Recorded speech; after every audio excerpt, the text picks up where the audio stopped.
પહેલો ક્વેશ્ચન શું છે કે કયા સુધારા અધિનિયમે ભારતીય બંધારણની પ્રસ્તાવનામાં ફેરફાર રજૂ કર્યા? તો પહેલાં તો પ્રસ્તાવના એટલે શું ખ્યાલ છે તમને? ભારતના બંધારણની પ્રસ્તાવના. Okay, right. પ્રસ્તાવના એટલે આમુખ, જેને આપણે આમુખ તરીકે ઓળખીએ છીએ, બરાબર? આમુખ જેને પ્રિએમ્બલ પણ કહેવામાં આવે છે, તો એ પ્રસ્તાવના છે આપણી. ભારતના બંધારણની શરૂઆત જ આમુખથી થાય છે. ભારતના બંધારણની શરૂઆત ક્યાંથી થાય છે? આમુખથી થાય છે. ઓકે.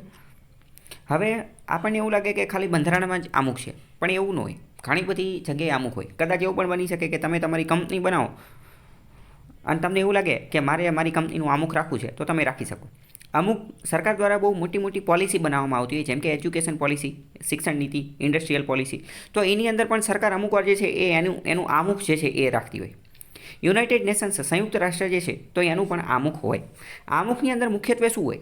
તો આમુખની અંદર મુખ્યત્વે એ વસ્તુ હોય કે એનો કોર, એનું હાર્દ શું છે, કે આપણે શું બનવા માંગીએ છીએ, કે આપણો મેઇન ઉદ્દેશ્ય, આપણી વેલ્યુઝ, આપણા ઉદ્દેશ્યો, આદર્શ જે છે ને, કે આપણે જેમ કે તમે તમારી કંપની બનાવો તો તમારી કંપનીનો મેઇન કોર હાર્દ શું છે, તો એ તમે તમારા આમુખની અંદર લખો. તો ઇન શોર્ટ, આમુખ એ મેઇન વસ્તુ છે. એટલે ઘણી બધી વાર ખબર એવું કહેતા હોય કે આ તો હૃદય છે ને, આ તો બંધારણને સમજવા માટેની ચાવી છે, એવું કહેતા હોય છે. આ તો હોરોસ્કોપ છે, કી ટુ અન્ડરસ્ટેન્ડ કોન્સ્ટિટ્યુશન, એવું કહેતા હોય છે. ઘણી બધી વાર એવો પણ પ્રશ્ન પૂછતા હોય કે જે પેલા લોકો સુપ્રીમ કોર્ટના જજ અથવા અમુક લોકો જે છે એ કન્ફ્યુઝ થાય ત્યારે શું કરે છે? તો કે ત્યારે જે છે એ આમુખનો સહારો લે છે.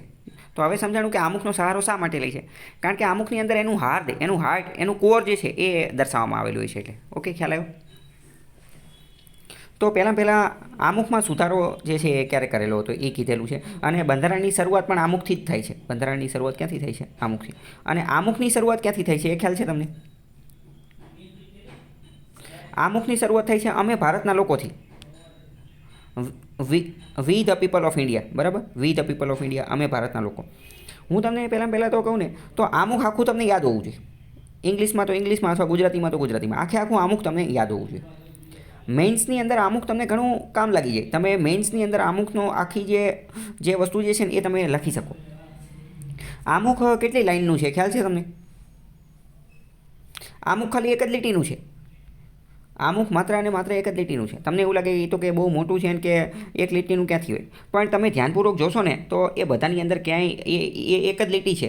ક્યાંય બધે ખાલી કોમા ને એવું જ બધું આવે છે, કોમા ને ઓલું સેમિકોલન ને એ બધું. બાકી ફૂલ સ્ટોપ, પૂર્ણ વિરામ તો સૌથી છેલ્લે એક જ જગ્યાએ આવે છે, બીજે ક્યાંય આવતું નથી. એટલે આમુખ માત્ર ને માત્ર કેટલું છે? તો કે એક જ લીટીનું છે. એક જ લીટીનું છે આમુખ. સમજાણું? તો આ બધું મેં તમને ચલાવ્યું, એમાંથી ક્વેશ્ચન પૂછાઈ શકે, અલગ અલગ ક્વેશ્ચન પૂછાઈ જાય કે ભાઈ આમુખની શરૂઆત ક્યાંથી થાય? તો કે અમે ભારતના લોકોથી. કેટલી લીટીનું છે? તો કે એક લીટીનું, એવું પણ પૂછાઈ શકે. અથવા પેલું શું કહેવાય, વિધાનવાળા વાક્યમાં જે છે એ મૂકી દે. તો એનો જવાબ આવશે 42મો સુધારો 1976. 42મો સુધારો 1976. એની અંતર્ગત બંધારણની પ્રસ્તાવનામાં ફેરફાર રજૂ કર્યું હતું. તમને ખબર છે કે આ 42મા સુધારામાં જે સુધારો કર્યો આમુખમાં, તો એ આમુખમાં શું સુધારો કર્યો હતો એ ખ્યાલ છે તમને? ચાલો આપણે જોઈએ. તો 42મો બંધારણીય સુધારો જે 1976માં કર્યો ને, એની અંતર્ગત બંધારણનું આમુખ, બંધારણની પ્રસ્તાવના જે છે ને એમાં સુધારો કર્યો. શું સુધારો કર્યો? તો એની અંદર 3 શબ્દો ઉમેર્યા.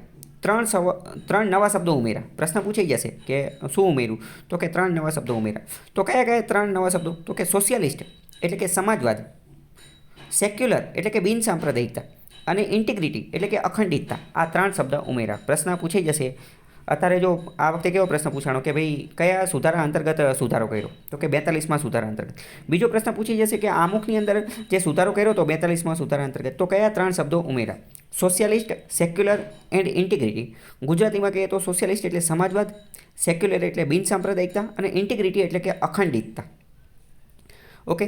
બીજો પ્રશ્ન પૂછાઈ જાય કે બંધારણની પ્રસ્તાવના આમુખની અંદર અત્યાર સુધીમાં કેટલી વાર સુધારો થયો છે?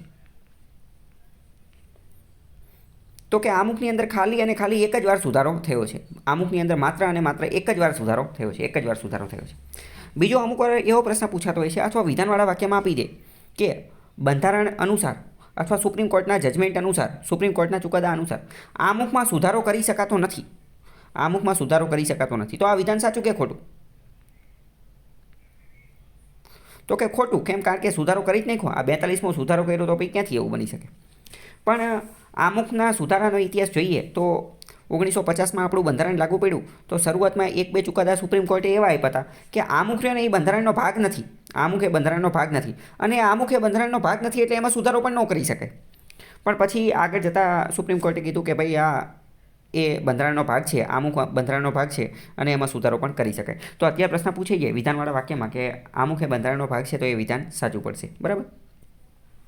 3 શબ્દો વિશે તમને ખબર હોવી જોઈએ. અલગ અલગ ઘણી બધી વાર એક ક્વેશ્ચન પૂછાઈ ગયેલો છે કે સોશિયલિસ્ટ, સેક્યુલર એન્ડ ઇન્ટિગ્રિટી. બરાબર. નેક્સ્ટ સ્લાઇડની અંદર આપેલું છે. જો આ એસએસસીની અંદર અને યુપી પોલીસ એસઆઈ એટલે કે દરોગા, આ જે પીએસઆઈનું પેપર જે છે ને, પોલીસ સબ ઇન્સ્પેક્ટર, એને હિન્દીમાં કહેવાય દરોગા. તો આપણે ગુજરાતમાં જે પીએસઆઈ લેવાય એવી રીતે ઉત્તર પ્રદેશની અંદર જે પોલીસ એસઆઈ એટલે સબ ઇન્સ્પેક્ટર, હિન્દીમાં એને દરોગા કહેવાય, એનું જે પેપર લેવાયેલું હતું એમાં સેમ એ જ ક્વેશ્ચન પૂછેલો હતો કે 42માં બંધારણીય સુધારા અંતર્ગત પ્રિએમ્બલ આમુખની અંદર જે 3 નવા શબ્દો ઉમેર્યા હતા એ કયા હતા?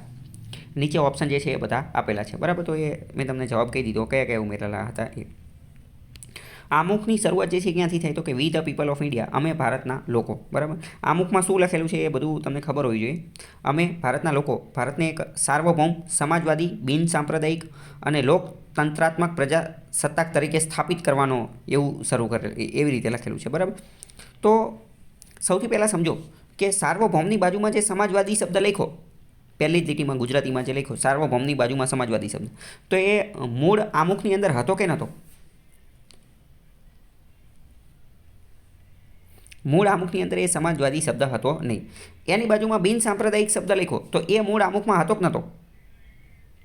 તો એ પણ હતો નહીં, એ પણ નહોતો. બરાબર. કેમ? કારણ કે એ 42માં સુધારાથી રજૂ કર્યો. આમુખ જે છે એને પહેલાં ઓબ્જેક્ટિવ રિઝોલ્યુશન કીધું હતું. પહેલાં એનું નામ ઓબ્જેક્ટિવ રિઝોલ્યુશન હતું અને પછી એનું નામ જે છે આમુખ આપ્યું. પંડિત જવાહરલાલ નહેરુ જે છે એને આનું નિર્માણ કરેલું આમુખ જે છે એમને બનાવેલું હતું. ઉદ્દેશિકા પ્રસ્તાવ એને એવું કહેવાય, ઉદ્દેશિકા પ્રસ્તાવ. આમુખ એટલે મેઇન શું તમે સમજો કે ભારતીય બંધારણ બનાવવા માટે બધા લોકો ભેગા થયા. આઈ થિંક 379 કે 389 એટલા લોકો બધા ભેગા થયા હતા. બરાબર. બધા લોકો ભેગા થયા. તો માની લો કે ભેગા તો થઈ ગયા, પણ હવે શું બંધારણ બનાવશું તો એમાં લખશું શું? કંઈક આપણી પાસે કંઈક રેફરન્સ તો હોવો જોઈએ ને કે આપણે ભારતનું બંધારણ બનાવશું તો શું એની અંદર શું હોવું જોઈએ? કંઈક રેફરન્સ પોઈન્ટ, કંઈક વેલ્યુઝ, કંઈક ઉદ્દેશ્યો એવું તો હોવું જોઈએ ને. તો એની માટે તો આ આમુખ બનાવ્યું. તો કે આમુખમાં જે હોય એને ધ્યાને રાખીને બનાવશું. મેં તમને હમણાં કીધું કે તમે કંપની બનાવી તો તમે કંપનીનું પણ આમુખ રાખી શકો. યુનાઇટેડ નેશન્સનું પણ આમુખ છે. ઘણી બધી પોલિસી હોય તો એનું પણ આમુખ હોય. એ શેની માટે? કે આપણે કોની આજુબાજુ રમવાનું છે, આપણે શેને ધ્યાને લઈશું, એને ધ્યાને લઈ અને આ વાત કરી. ઓકે, ખ્યાલ આવ્યો? વિધાનવાળા વાક્યમાં પૂછી જશે આમુખમાં અત્યાર સુધીમાં માત્ર એક જ વાર સુધારો થયેલો છે, તો વિધાન સાચું પડી જશે. અમુક વાર આપણને એવું લાગે કે માત્રવાળું વિધાન ખોટું હોય, તો એવું નથી. પણ આમુખમાં સુધારો થયેલો છે તો કે એક જ વાર થયેલો છે 42માં સુધારાથી. ઓકે. પ્રશ્ન પૂછી જશે કે આમુખની અંદર કયા કયા શબ્દ આપેલા છે? તો સાર્વભૌમ શબ્દ આપેલો છે, સમાજવાદી શબ્દ આપેલો છે, બિન સાંપ્રદાયિક શબ્દ આપેલો છે, લોકતંત્રાત્મક શબ્દ આપેલો છે અને પ્રજાસત્તાક શબ્દ જે છે એ આપેલો છે. બરાબર. ઇંગ્લિશમાં જોઈએ તો કયા કયા શબ્દ આપેલા છે? તો કે sovereign, socialist, secular, democratic and Republic. તમે આને કઈ રીતે યાદ રાખી શકો? તો કે 3 વાર એસ છે. SSS DR, SSS doctor, DR એટલે ડૉક્ટર થાય ને, triple S doctor, triple S doctor. Sovereign એટલે સાર્વભૌમ, સોશિયલિસ્ટ એટલે સમાજવાદી, સેક્યુલર એટલે બિન સાંપ્રદાયિકતા, ડેમોક્રેટિક એટલે તો ખ્યાલ જ હોય ડેમોક્રેસી છીએ આપણે, લોકશાહી, અને રિપબ્લિક એટલે કે પ્રજાસત્તાક. ઓકે, ખ્યાલ આવ્યો? ચલો હવે સમજીએ. પહેલાં આમાંથી પ્રશ્ન શું પૂછે એ સમજાણું ને કે કયો શબ્દ આપેલો છે? તો કે આ બધા આપેલા છે. મોસ્ટ ઇમ્પોર્ટન્ટ હવે સમજીએ કે હકીકતમાં જેટલા શબ્દ લખ્યા ને આ બધા શબ્દનો મતલબ છે. આ દરેક શબ્દ રહ્યા ને એનો અલગ અલગ મતલબ છે. અને એનો કેવો મતલબ છે? તો કે એનો એટલો ડીપ મિનિંગ, એનો એટલો ગહેરો મતલબ છે ને કે લોકોએ એની ઉપર એક આખી પુસ્તક લખી નાખી, આખી થીસીસ, રિસર્ચ પેપર તૈયાર કરી નાખ્યું. ખાલી સોવરેન શબ્દ રહ્યો ને, સોવરેન શબ્દ, એની ઉપર આખી બુક લખી નાખી હોય. સોશિયલિસ્ટ ઉપર આખી બુક લખી નાખી હોય. સેક્યુલર ઉપર આખી બુક લખી નાખી હોય. બરાબર. તો આપણે એનો આછો પાતળો ખ્યાલ હોવો જોઈએ, કારણ કે અત્યારની જે નવી પેપર સ્ટાઇલ જે રીતે પૂછાય છે તો એમાં અમુક કોન્સેપ્ટ આધારિત પ્રશ્ન પૂછાતા હોય છે, તો એ આપણે થોડું સમજીએ.